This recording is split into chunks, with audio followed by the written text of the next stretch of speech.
typical winter commuting woes, especially when you work the hours I do. Dark in the morning, dark when you come home, and for some reason it's always wet.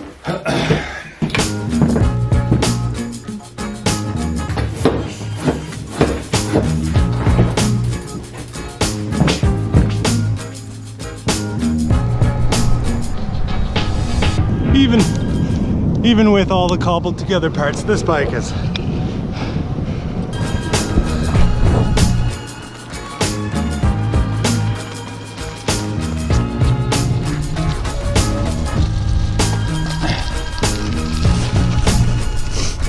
and now it's 4:30, so naturally it's dark again.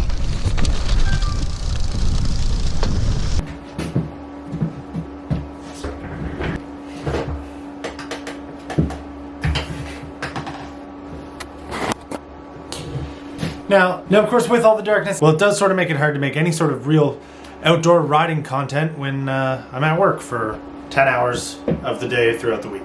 So in saying that, I think it's fairly obvious that we're going to probably be spending a fair amount of time here in the shed shop, at least throughout the winter. Because it's quite a bit cozier in here this year, now that it's been drywalled and insulated, than it ever was last year. It's still a little dark in the face. I need to fix that. Now, in saying that and alluding to the fact that there will be quite a bit of content shot out of this space, which there always has and will continue to be, I don't think that I've ever actually introduced the shed shop at all. We just kind of bought the house, I moved a bunch of stuff in here, and started shooting in here. That was the progression. As a matter of fact, it's quite a bit different now than it was when I first moved in. I used to shoot over there, pointing this way all the time, but knowingly wanted to change that because the window was over here. Lighting should be better throughout the day. But of course, this time of year, that's not really a problem. And speaking of shooting in that direction to harness the light from here, funny enough, I literally never do that. We're almost always shooting against this wall pretty well exclusively. Unless, of course, we're looking at something else. It's just you get so much more space this way than you ever do this way. So the shots always look kind of bad this way because the lighting has to be so low. That has everything to do with the dimensions of this structure. Actually tend to surprise people once they get into the physical space. The longer part of the wall that all the bikes lean on, and on the other side where the toolbox and all the shelves are, is 16 feet long. Whereas the width of the front and the back is 10 feet. It's decently sizable footprint-wise, but where it falls short is the obnoxiously low ceiling height. I say ceiling, but really it's the trusses, just right around 6 foot. I'm frustratingly not 6 foot tall. I'm 5 foot, 11 inches and 3/4. So when I'm able to walk around freely in here, there's a benefit to it there, but it's just a reminder that, yeah, again, I'm not 6 foot tall. Now, if I had it my way and this place wasn't already built when we got here, I would have gone for at least 8 foot ceilings. Not just for the ceiling heights that I'm not hitting my head, but mostly because I'm tired of seeing the lights in every shot. It really messes with the lighting here because it gets very harsh back there.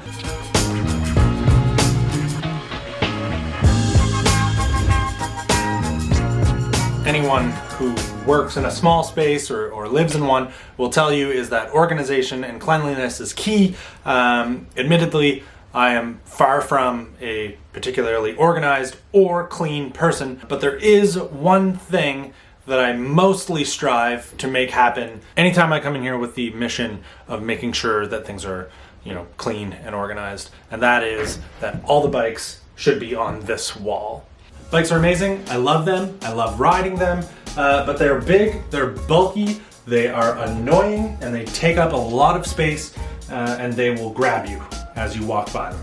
They'll grab you with all the things that are sticking out of them. Simply put, making bikes fall over sucks. Of course, that leaves the other side to be storage or work areas or just overall like a display area for all of the garbage that I'm not willing to throw out yet. I think the toolboxes, those are fairly self-explanatory. The shelves, they went up fairly recently, but I do think that they kind of make the background whenever this area is shown just look that much more interesting, especially with all the parts that I'm not using up there. I'm pretty satisfied with how the shelves look. I'm excited for some of the parts to maybe not be there. I'm happy to explain this photo here. At face value, it is a woman putting a pair of skis into a Ferrari. You would never go skiing this way. But the reason that I have it is because my dad always had it hanging above the window in the garage as I was growing up. One of the last times I went to visit, it was sitting in the garbage that day. I was not having it. It couldn't get thrown out. It's made it this far. It had to keep going. Now, speaking of a piece that's actually cool, the Vigorelli pinstripe panel that my friend Corey made for me, this is easily the coolest piece that's on the wall right now. And placed under the Vigorelli panel is a note sent to me by Nick, who sold me this Factory 32 that's on the felt right now. Nick, I didn't actually even find that note the day that I opened the fork. I had to like break the box down and go to throw it out before I could see it, so thank you. Angela always gets mad at me for keeping things, but stuff like that means something.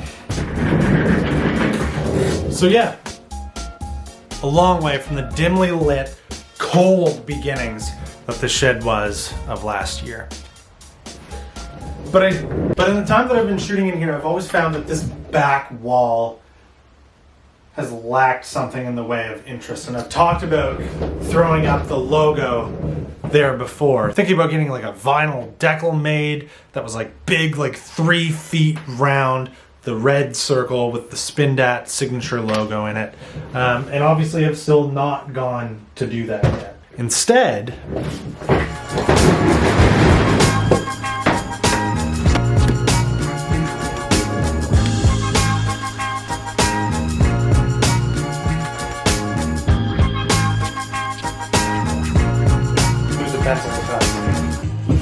okay, so the idea is very simple. The Spindat circle red logo is going to make up this back wall. Hopefully it'll break up the monotony of the white. Fairly archaic and simple way of doing this. Shine it through a projector to the back wall, trace it with a pencil, fill it in with some generic trim-clad red paint that I happen to have. By happen to have, I mean bought tonight.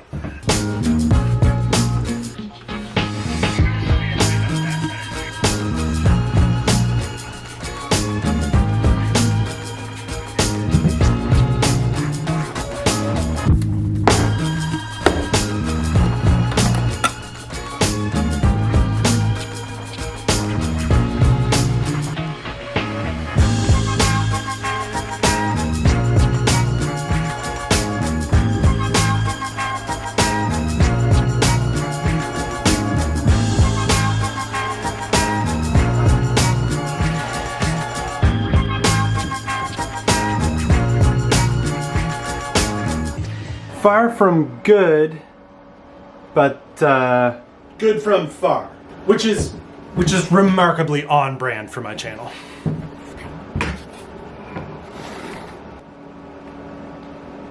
This drip is killing me a little bit, but honestly, I think I'm just going to leave it the way it is.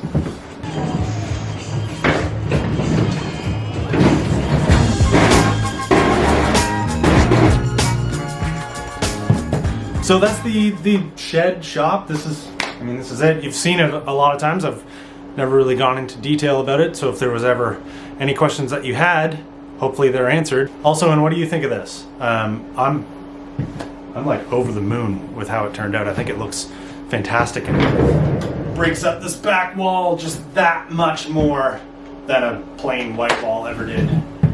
And hey, Corey, next time you're in Halifax, maybe just bring some brushes, stop by and clean up all the rough edges that I have here. You know, if you want to. I'm excited to have finally got this done because there's certain ideas for shows that I've had that I've literally been putting off because I know it'll bring probably more non-subscribers to the channel to check it out, and I just felt like some branding probably made more sense to have in the background than just like a white wall. So hopefully that excuse is gone now. And hopefully it does become a motivator for me to produce these kind of like more elaborate research-driven videos that I've been wanting to make for the last like 6 months.